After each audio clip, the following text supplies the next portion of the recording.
يا رحمن يا رحيم ربي بما يسره الأذان قد فجاء بجاي أفضل لمن لله قد لجا حمدي لرب الكريم لا شريك له وصدري اليوم نورا ساتعا ملا محمد صلوات الله في عبد علي في بكل بكلام أدعو إلى سيما مواهبه لجملة الخلق ما يختار من برا ناجيته جل من وكرمني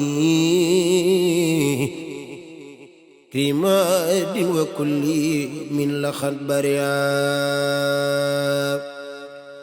رحمن وابل جميل خلق رحمة من يغني عن سر من خران خراب خدمة المستوى عن كل مفسدة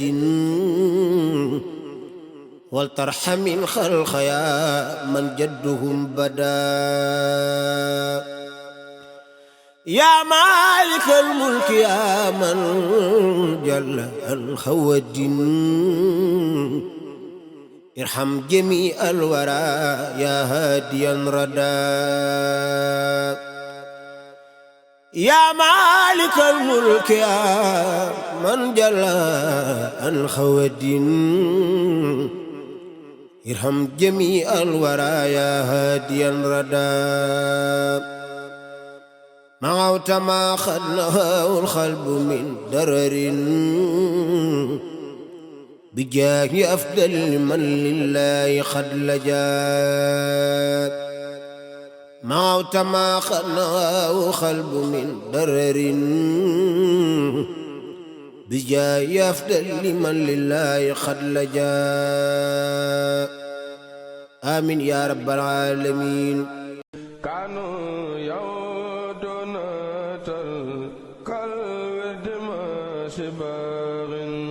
من الله لمنس باب المصيبات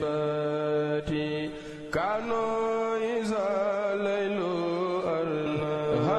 As-Salih TV muy seen télévision bi nga xam ni dafa tënk mboolem luy jàngale Seexul Xaddim yow mi nga xam ne abonné goo gaawal nga abonné nga bës cloche bi mboolem lu ñu dugal ci chaîne bi nga bokk ci ñi nga xam ne ñoo koy njëkk a gis. yow mi nga xam ne da ngaa bëgg publicité muy sa produit wala li ngay jaay wala yow mi nga xam ne da ngay def conférence diine mën nga woote suñu numéro yi di 77 063 04 78. كانوا يودون